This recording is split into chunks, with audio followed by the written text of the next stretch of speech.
last time we got together, we went over windows and doors. You know, the job is moving along. We got those installed. We have some extension jambs built to go around the windows there to accommodate the insulation. Today I would like to talk a little bit more about the roofing and the roofing system that we're doing here, which is kind of different than most homes. As you can see on here, we have various completion levels of this insulation system. Over here, the house is framed and we put down some breathable underlayment. Really, it's not really for water purposes. The main thing about this underlayment over here is to allow this whole system to breathe. And then on top of that, we would put the insulation system that I kind of showed you before, the 2 layers of insulation. And then we'll put like a sleeper here. You can see we have a 2x4 laying flat on its side. And in between the 2x4, we put another piece of insulation 1 inch thick, and that way we still have an air cavity that would allow ventilation for this roof. And then we'll put plywood over here. And as you can see, you know, this part of it is plywooded. We put that over top of those sleeper system on here, and then we would put an underlayment down and shingle like traditionally. You can see over here on the other side is the garage. The garage, we've already gone further and shingled that already with a ridge vent and a traditional ventilation system, but that does not have this extra insulation underneath of it. Again, that's the garage and a bonus space above it, but the main part of the house here, we're doing that insulation system built up on top of the roof. And it's really going to make a great system because we're going to do the cellulose dry pack in the rafter bays, and then between that and this rigid insulation, so there is no conduction, there's no infiltration, and yet we call it a cool roof because it still allows ventilation up underneath this layer of plywood and the shingle system that here, so this part will breathe. So it'll make a great system. Really looking forward to it. It's in that neighborhood of R70 that we're looking at. This whole system here really works together as one unit. Again, between the way that we framed it and this underlayment that allows it to breathe, we put the insulation on top. A lot of people forget the #1 cause of a heat loss in a house is infiltration. So by doing this, we really minimize the infiltration to a roof. Everybody says, well, you know, I throw some, you know, plywood on the roof and then underlayment and shingles, it's airtight. Well, no, it's not. It's not. Air can get up underneath the gaps in the plywood, you know, where things are woven together at corners, really become an air leak. And we're just trying to seal every possible place where air can enter into the building or exit, depending on pressure on here. But we'll minimize that whole requirement of here. You know, by doing this, you know, we're looking at a heat loss on this. This is probably a third, if that, of a conventional system because of this insulation system we've picked with here. The walls, the roof, and it's all continuous. The insulation runs right up the wall, runs over the roof.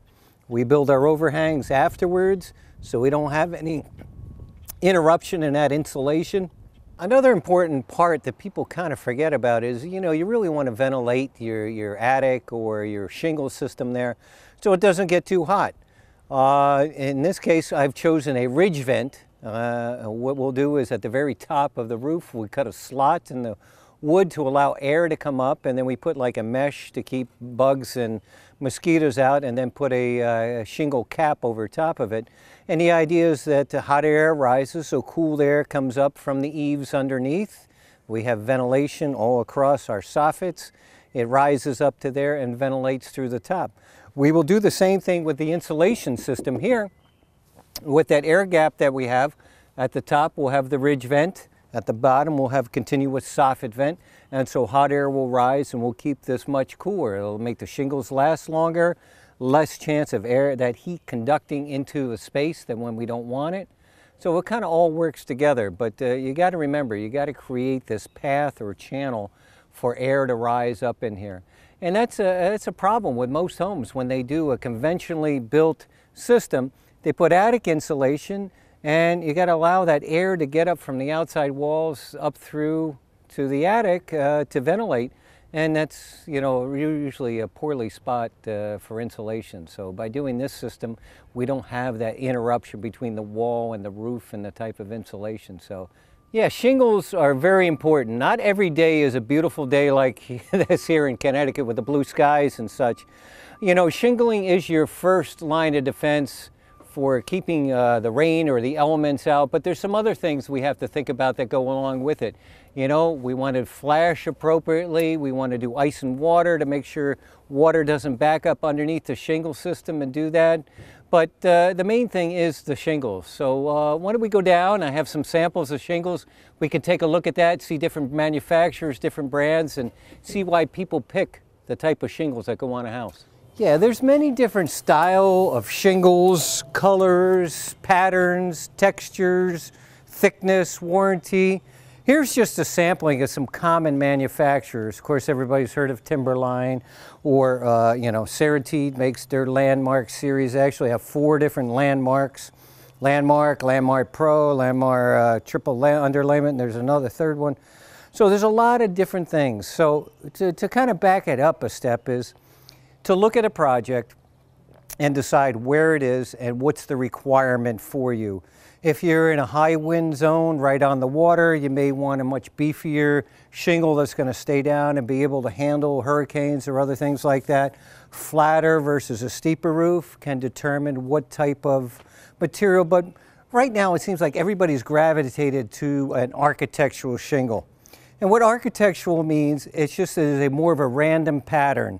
It's not a 3-tab where you used to look across the roof and you could see it repeating this 3-tab approach going up there. Now it's called an architectural, and the idea is this totally random kind of look on there. You know, warranties, colors, some of the styling, some are cut one way, other ones are look like a slate shingle. There's all different things out there. But, you know, for the most part, we're typically looking at a 30-year warranty architectural shingle. That seems to be the most popular, what people come across there. But that's totally up to you. Picking colors that kind of blend with the siding and with the project. You know, it's a sunny day here. We could put our hand on the black one. You'll see it's very warm versus a lighter color. It's not quite as hot. In the south, that would be a big thing. Like right here, this one right here, they advertise as cobblestone gray as being very good in those sunny environments because it does not get as hot as some of the other ones. You know, so your shingles that sit on top, you know, you really want to have a qualified installer putting them in there that's going to pay attention to detail and do it right, whether it's a new construction or a retrofit, you know, re-roofing. You can do usually one roof over an existing one, but we tend not to do more than that. If you already have 2 roofs up there, we like to take it all down and start again so we have a good thing.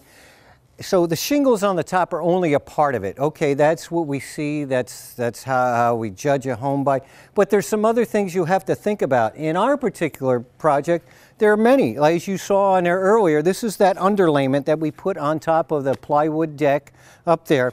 The idea with here, it is semi-water resistant, but the idea, it sheds the water down, but this one is breathable. So if there's moisture in an attic or in a confined space, it will be able to permeate up through and be able to make it out to the outside, so we don't ever want to trap that moisture. So that's one thing. Another thing to think about is where we have intersection where a roof goes up to a wall. We may use step flashing. We may use something like this. This is the most common. This is called, generic name, water and ice. There's several companies that make it. But what it is a self-adhered membrane that will go down in those questionable areas, whether it be a valley where 2 roofs come together, or the roof to a wall, or if you have a window that's low to a roof, you would not want to put this kind of material on there. It really helps with that. The other thing is, by code here in Connecticut, the first 3 feet we have to put this at the beginning, so that way if we get water damming, or ice damming is the real term on that, your gutters back up, water could go back up under the shingle, or, you know, snow, and that goes up on there. So you want to have this as your line of defense so we don't damage the inside. So some people like to put this over the whole roof. My personal opinion, I don't think that's a smart move. You want an attic to breathe. You want to be able to get that moisture out of there. This does a great job of keeping the water out, but it also locks whatever moisture would be in there. So in our house, again, we have a mixture of products. We have this. Here's another membrane, very similar to that ice and water, except for this one's smooth. This has a granular surface. And you say, well, what's the difference? They're both self-adhesive. They both will go on there. If we look over here, this is going to be a copper roof.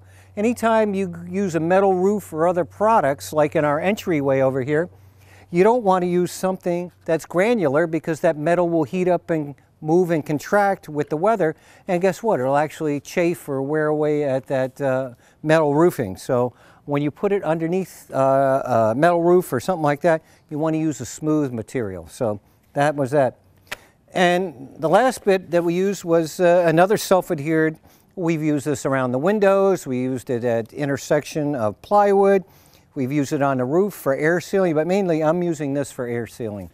I would put a primer on there that's self-adhesive, put this stuff down there, and it really gets in there and locks in and keeps air infiltration, and it can be around windows and doors, will keep moisture out. So there are, again, more to think about than just the actual shingle color that goes onto the roof. Again, flat roof, you may use a roll material. Like this, it's much thicker and they just roll it off and either heat it up or self-adhere to be on there. But again, most homes are a sloping roof. We typically use an architectural shingle like this. Some are an asphalt base, some are a fiberglass base, but the idea is here, something beefy enough that can handle the wind, the heavy rain, or if you did get a hailstorm or something like that without damaging. Yeah, for those people concerned or interested in what shingle I did pick, we did some research and, all things being equal, we wanted to get something of cost effectiveness and weight. The Pro Series here is more weight than the regular Landmark over here. My wife happened to like the color that we picked over here. It has a little browns, grays, and everything else in there. Since we're in New England and we mainly are a heating market, I was not overly concerned about the darkness of it. Again, we focus really on heat and the way our system and insulation. So we picked this the way it ties into the siding and the siding color and doing all that. So again, this is a 235-pound shingle, very beefy. Feel good about the colors, and they do some accents around here. They call it shadowing. And as you can see up on the roof, the finished product, I think we did a good choice.